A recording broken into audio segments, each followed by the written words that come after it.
পরকীয়ার অভিযোগে প্রকাশ্যে এক নারীকে হেনস্থা করার ভিডিও দেশ জুড়ে সমালোচনার ঝড় তুলেছে, যেখানে জনসম্মুখে ওই নারীর চুল কেটে নিজ হাতেই তার গলায় জুতার মালা পরিয়ে দিয়েছেন এক বিএনপি নেতা।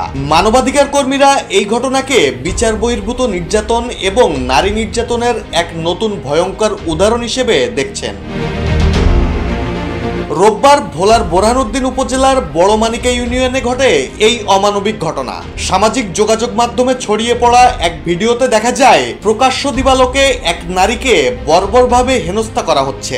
স্থানীয় সূত্রে জানা যায়, পরকীয়ার অভিযোগে সেই নারীকে শাস্তি হিসেবে তার মাথার চুল কেটে ফেলা হয় এবং তার গলায় পরিয়ে দেওয়া হয় জুতোর মালা।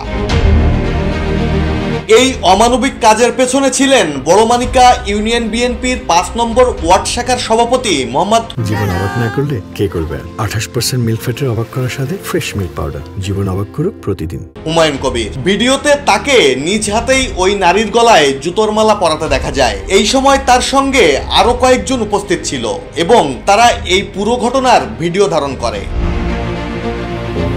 ঘটনার পর অভিযুক্ত হুমায়ুন কবির দাবি করেন যে ওই নারী দীর্ঘদিন ধরে অনৈতিক কর্মকাণ্ডের সঙ্গে জড়িত ছিল, তাই তিনি বিচার করেছেন। তিনি বলেন, গণরোষ সামলাতে চুল কেটে জুতার মালা দিয়েছি, এরপর তাদের বিয়ে হবে। তবে তার এই কাজকে সমাজের অধিকাংশ মানুষ আইনকে বৃদ্ধাঙ্গুলি দেখানো বলে আখ্যায়িত করেছেন। এই বিচার বহির্ভূত নির্যাতনের বিরুদ্ধে তীব্র প্রতিক্রিয়া দেখা দিয়েছে সোশ্যাল মিডিয়ায়। মানবাধিকার কর্মীরা বলছেন, এমন ঘটনা সমাজে বিচারহীনতার এক সংস্কৃতি তৈরি করে, যা নারী নির্যাতনকে আরো বাড়িয়ে তুলতে পারে।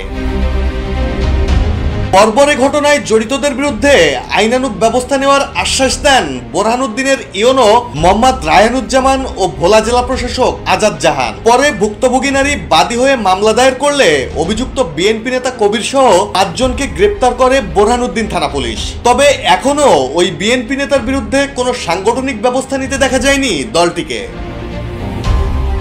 ডেস্ক রিপোর্ট, জয় জয়দীপ।